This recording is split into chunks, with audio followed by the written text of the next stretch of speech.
జపో తపో తీర్థో యత్నో దాన దైవచ గురుతత్వ అవిజ్ఞాయ సర్వం వ్యక్తం భవేత్ ప్రియం అంటాడు మన కృష్ణ ప్రభువులు. నేనెంత లెప్పగలిగినది నేను తెలియంగలరు దేశకవర్యం భూమి సేవించకుండిన మానవులని ఎట్లయినా మరినావోయి నా మాటల్లో మనసుంచావోయి. వానాకాలములోన వర్షము ఒక బిందు వైనామిత్తము నిలువాదీ నిక్షాయమే కాదా మరి నిలువాడోయి అంటారు. అంటే ఇట్ల మీద కుంభవృష్టి పడితే కూడా అంతటి వర్షం ఎట్లా నిలబడదు. ఈ యొక్క శాస్త్ర పరిజ్ఞానంతోన గురువు లేకపోతే గురుబోధ అందుకునలేదంటే మనకు ఎన్ని శాస్త్రాలు జరిగినా తన విషయం తెలియబడదు అంటారు. కానీ గురుని శిక్ష లేక గురు చెట్లు కలిగిన అతనికైన వాణి ఎప్పటికైనా తాళపుటలు లేక తలపెట్టకూడదా విశ్వసాది రామ వినడలేమన్నారు. సరే ఎన్ని శాస్త్రాలు శోధించినా యాత్ర చేసినా కాదంటారు. ఒక గురువుని చేరితే తప్ప ఆ భయము ప్రాంతి పోదంటారు. మరి గురువు దగ్గర పోతే మనం ఏం ఆచరించాలా, గురుడు ఎట్లయితే చెప్తాడు, ఎవరికి చెప్తాడు? మొట్టమొదట సాధన చతుష్టయ సంపత్తి కలిగిన వారికి ఈ బోధ అంటారు కృష్ణ ప్రభువు. భద్రాద్రి రామచంద్రంలో కూడా అదే మాట చెప్తారు, సాధన చతుష్టయ సంపత్తి కలిగిన వారికి అంటారు.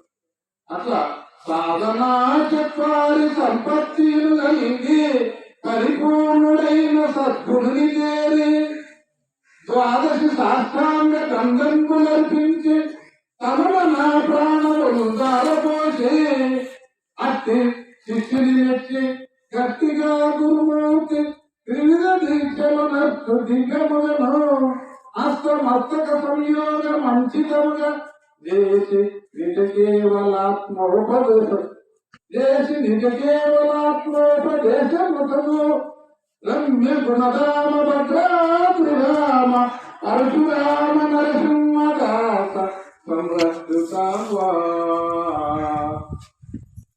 అయితే ఇక్కడ సాధన చెప్పాలి సంపత్తి కలిగి, అంటే ఈ సాధన చతుష్టయ సంపత్తి కలిగిన వాడు గురువు దగ్గర వచ్చినప్పుడు, ఆ పరిపూర్ణ గురువు దగ్గర వచ్చినప్పుడు మొట్టమొదట 12 సంవత్సరాలు ఎంతకి సేవ చేస్తుండట ఆశ్రమాల లోపల. ఇప్పుడు తీరదు కాబట్టి ద్వాదశి నమస్కారాలతో సరిపుచ్చిండు. ద్వాదశి శాస్త్రాన్ని దండబులు అర్పించి తనువు మనసు ధనము దారపోసి అంటాడు.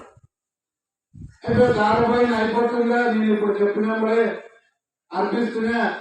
తను అర్పించినట్టు మనకు దృఢం కావాలి, మనసు అర్పించినట్టు దృఢం కావాలి, ప్రాణం అర్పించినట్లు దృఢం కావాలి. అది మనం గురుముఖత ఎన్నో సంవత్సరాలు చతుర్విధ సేవలు చేసి పెద్దల ముఖత శోధించినప్పుడు తనువు మనసు ధనము అనుభవ లక్ష్యార్థంగా అర్పించిన వాళ్ళని అవుతాం. ఒట్టి మాటలు కాదు, తను మన ప్రాణములు దారపోసి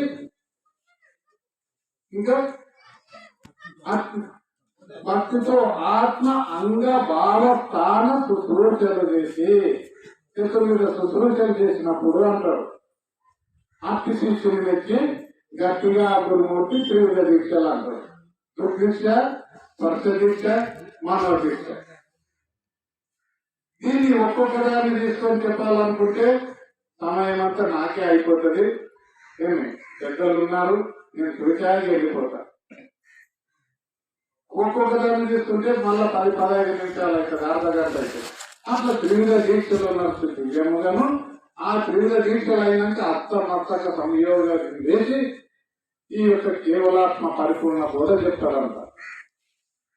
అయితే ఇప్పుడు గ్రంథార్థంలో అంటాడు, మొదల జలం నెరిగించడ విదితముగా లేని ఎరుక వివరించకు అయిపోయింది అంటాడు. ఇక్కడ ఇట్లా చెప్పినాడు, అంటే ఆరుడత స్థితి కలిగిన వారికి ఈ విధాల గురువు దగ్గర సేవలు చేసి మెరిగిన వారికి కృష్ణ ప్రభువులు ఆ మాట చెప్పింది. అటువంటి విషయాన్ని మనము ఒక్కొక్క అంశాన్ని తీసుకున్న గంటలు జరుపుకోవు కాబట్టి ఒకటే సగం నిమిషంలో ముగించి నేను ఇంకా పెద్దలకి తెలివిస్తాను. ఏమంటాడంటే గురుడు గురుబోధను శిష్యుని కెరిగించటి వేళ, గురుడు గురుబోధను శిష్యుని కెరిగించటి వేళ, శిష్యుడు ఎరిగటి వేళ ఇరువురు వైశ్వానరక పూలముల వలె వెలిగి అవల పొడగూపారోయే, అట్లనే నీవిక్కడ జరియోమోయే.